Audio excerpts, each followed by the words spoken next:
Imaginez-vous capable de quitter votre corps, de voyager à travers l'invisible et de découvrir des lieux que peu d'entre nous oseraient même imaginer.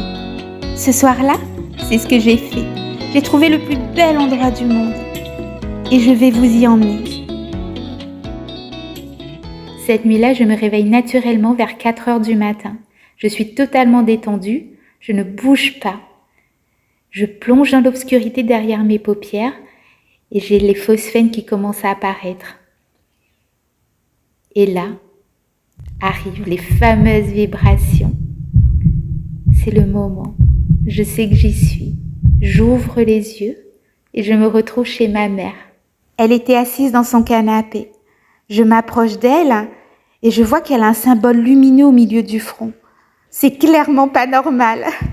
Je sais que certaines entités naissent de mes propres pensées, mais celles-ci, elles étaient différentes.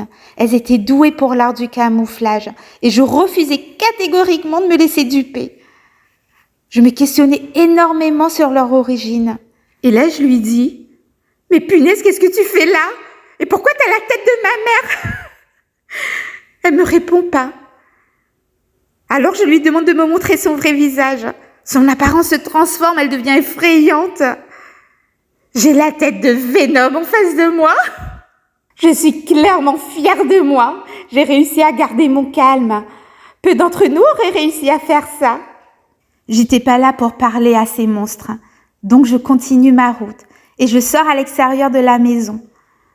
Cet être me suit et cette fois-ci, il a l'apparence d'un enfant. Je lui dis « Ne crois pas que je suis ta pote, je suis pas ta pote, tu arrêtes de me suivre !» Je monte sur le toit et là je crie fort « Je veux voir le plus bel endroit du monde !» Je me jette dans le vide. Je décolle. Je vole. Je traverse les océans à toute vitesse. Et puis là, je le vois, un palais majestueux. Tout me rappelle le palais d'Aladin. Sa forme, sa lumière, sa magie. Comme dans les contes de mon enfance. Les couleurs sont scintillantes, une beauté presque irréelle. Je descends doucement.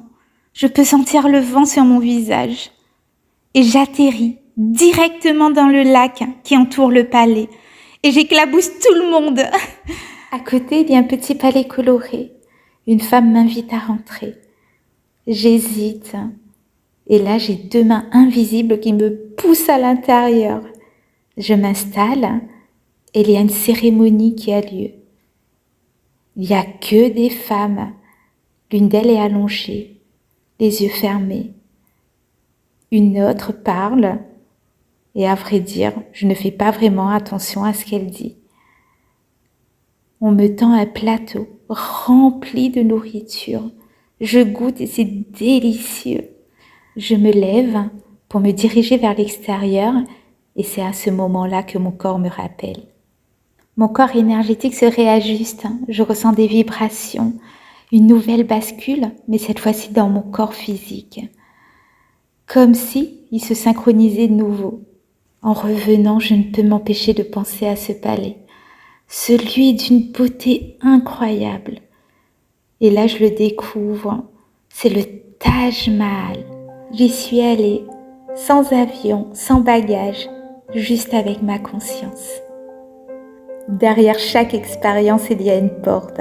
Et parfois, cette porte ouvre vers le plus bel endroit du monde.